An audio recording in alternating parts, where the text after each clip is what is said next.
সামনে তো সবে বরাত। জামাই মেয়ে দুটো আসবে বাজারের থেকে 2 কেজি গরুর মাংস আর ইয়া বড় কান কাতলা মাছ নিয়ে আসি।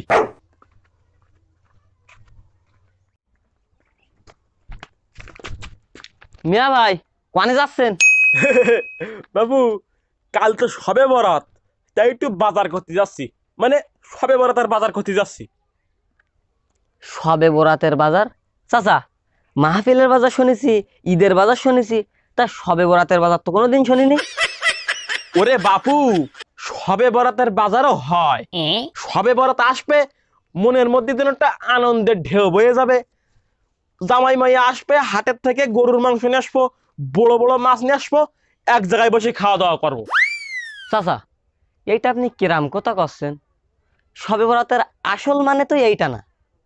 সবে বরাতের রাত হচ্ছে ইবাদত করার রাত, আল্লাহ তাআলার কাছে ক্ষমা চাওয়ার রাত। এই রাতে আল্লাহ তাআলা তার বান্দাদের ক্ষমা করে থাকেন। কিন্তু আমাদের সমাজে এমনও লোক আছে, তারা মনে করে সবে বরাত মানে আয়োজন করা, অনুষ্ঠান করা, মাংস আনা, বড় বড় মাছ আনা। কিন্তু এগুলো করা ঠিক না। শবে বরাতের রাতে আল্লাহ তাআলা তার বান্দাদের ক্ষমা করে থাকেন। তাই আমাদের সকলের উচিত আল্লাহ তাআলার কাছে ক্ষমা চাওয়া। বাপু, তুমি ঠিক কথা কয়েছো। আমরা তো সবে বরাতের আসল উদ্দেশ্য না বুঝতে পেরে ভুল পথে চলে যাচ্ছিলাম। যাই হোক, আমাদের সকলের উচিত সবে বরাতের আসল উদ্দেশ্য জেনে সেটি পালন করা এবং আল্লাহ তাআলার কাছে ইবাদত করা এবং ক্ষমা চাওয়া। তাহলে বাবু, আমি বাজারে যাব না, আমি ওই বাজার করব না, আমি আল্লাহ তাআলার ইবাদত করব আর আল্লাহ তাআলার কাছে ক্ষমা চাবো। বাবু, তুমিও বাড়ি যাও, আমিও বাড়ি যাচ্ছি।